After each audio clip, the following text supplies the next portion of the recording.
আজকে আমার মৃত্যু হলে আমার বাড়ির মালিক হবে আমার ছেলে, কিন্তু আমার কি আছে?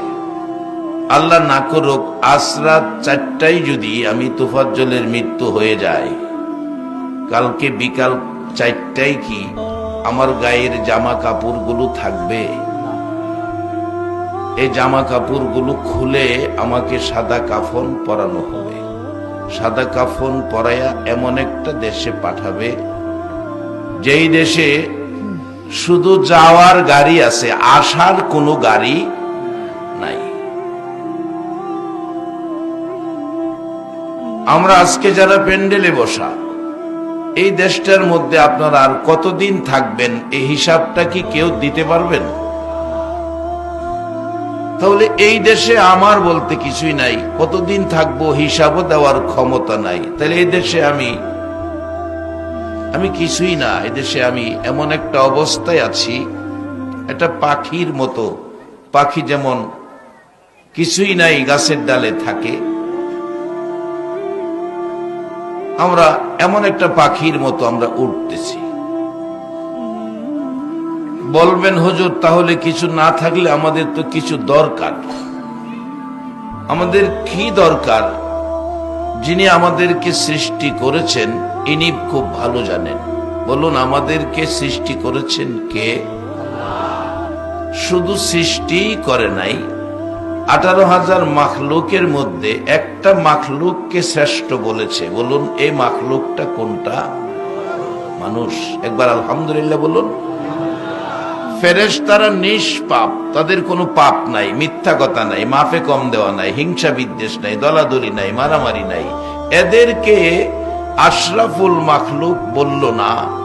আমাদের মধ্যে যাই ঝামেলা আছে, তারপরও আল্লাহ আমাদের নিষ্পাপ বলেছেন, আমাদেরকে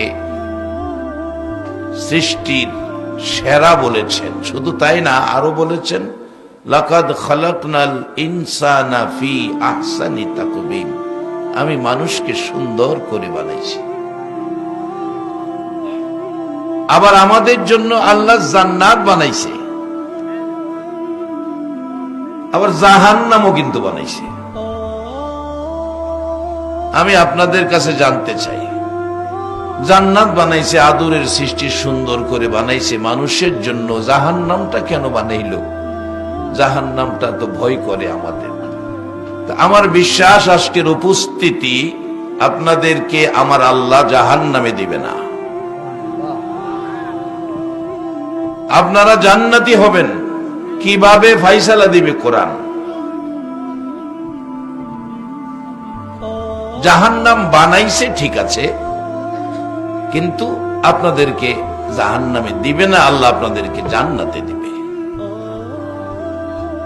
সম্মানিত উপস্থিতি, আল্লাহ আমাদেরকে আখিরি নবীর উম্মত করেছেন, আর আল্লাহ আমাদেরকে জাহান্নাম থেকে যেন বাঁচতে পারি, জান্নাতি হতে পারি, আল্লাহ আমাদেরকে একটা ধর্ম দিয়েছেন।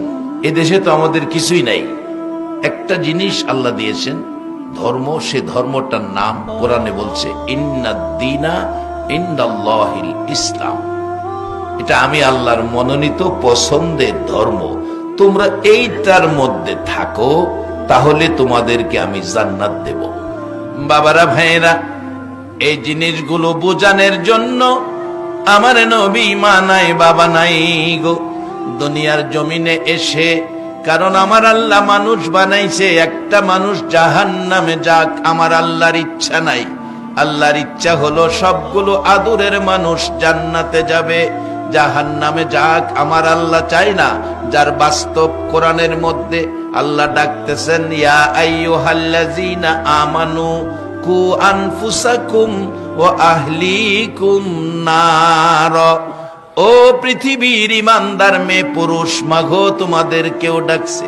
ইমানদার মেয়ে পুরুষ, মা মেয়ে লোকেরা শোনো, মেয়ে পুরুষ আল্লাহ ডাকতেছে, ইমানদার মেয়ে পুরুষ তোমরা তোমাদের পরিবার পরিজন ছেলে মেয়ে সবাইকে লইয়া জাহান্নামের আগুন থেকে বাঁচো। এতে বোঝা যায় আল্লাহ জাহান্নামে দিতে চায় না। শুধু তাই নয়, আমার আল্লাহ কোরআন শরীফের মধ্যে পরামর্শ দিতেছেন ইয়া আইয়ুহাল্লাযীনা আমানু উরকাউ ওয়াসজুদু ওয়াবুদু রাব্বাকুম। ও পৃথিবীর ইমানদার মেয়ে পুরুষেরা, তোমরা কি করো? রুকু সেজদার মাধ্যমে রবের ইবাদত করো। কোরআনের পরামর্শ। এরপরে তোমাদের জান্নাত দিব এ কথা কয় না, পরে বলছে আফআলুল খায়রা, ভালো কাজ করো। নামাজের পরে ভালো কাজ করো, তাহলে তোমাদের পুরস্কার কি আসবে? লাআল্লাকুম তুফলিহুন।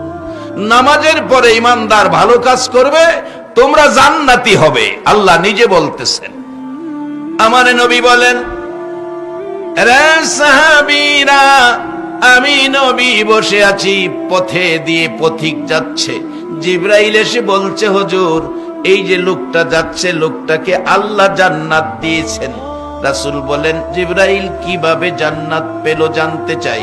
জিবরাইল বলেন, হুজুর এই লোকটা মরুপথে, একটা গাধা, মরুভূমিতে পানি নাই, পানির পিপাসায় গাধাটা কাতর হয়ে পড়ে আছে।